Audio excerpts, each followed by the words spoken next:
आज भोजपुरी जगत के सुपर स्टार का बोलने बनी ट्रेंडिंग स्टार भी है।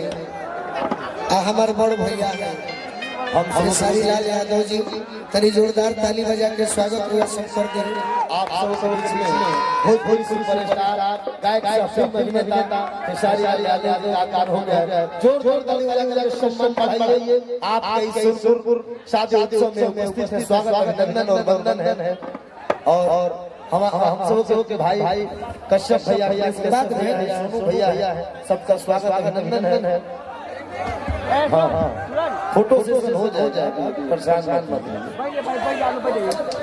हाँ हो जाएगी, फोटो सेशन होता रहेगा। आइए मैं इस मंच पर स्वागत करना चाहता हूँ। एक शेर समर्पित करूंगा, उसके बाद जैसे भाई का चल रहा था गीत संगीत चलता रहेगा कि जननी जन्म भूमि के चरण छुआया, जननी जन्म भूमि के चरण छुआया, जनता जनार्दन का आशीर्वाद है, प्यार है, मन है, शांति है, संगीत की बहुत प्यार है भोजपुरी के मंचों के रखवाले खेसारी लाल यादव। आप सबको प्यार और आशीर्वाद से सुपर स्टार है। जोरदार ताली बजाकर सम्मान बढ़ाइए। भोजपुरी फिल्म स्टार सहगायक खेसारी लाल यादव जी का अभिनंदन और वंदन है।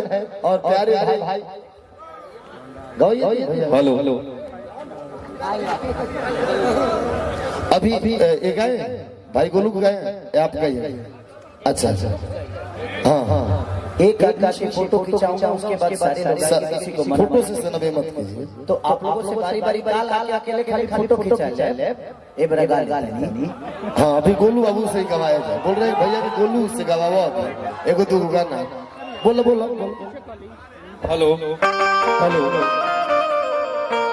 यदि हिंदुस्तान का सबसे अधिक सौंदर्य ऐश्वर्या राय के पास है, यदि हिंदुस्तान का सबसे अधिक सम्मोहन अमिताभ बच्चन के पास है, तो हमारे पास सबसे शान की बात है कि सोनपुर में आपके जैसे लोग और हम सब लोग के खेसारी भैया हमारे पास है। एक बार जोरदार ताली बजाकर सम्मान दीजिए खेसारी भैया के लिए, क्योंकि कीमत पाने की नहीं प्यार की होती है, कीमत पाने की नहीं प्यार की होती है, कीमत दरिया की नहीं रवानी की होती है।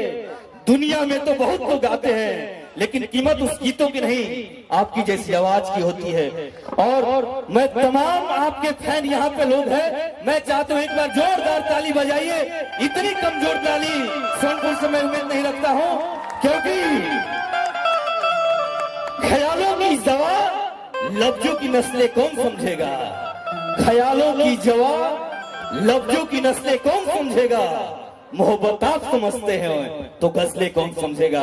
एक बार जोरदार ताली बजाइए और मैं माइक समर्पित करता हूं बड़े भाई खेसारी लाल यादव जी। एक धुन बजाइए। इस धुन पर खेसारी भैया का जब एंट्री होता है तो ठुमका जब लगता है तो लगता है कि कार्यक्रम प्रारंभ हो गया।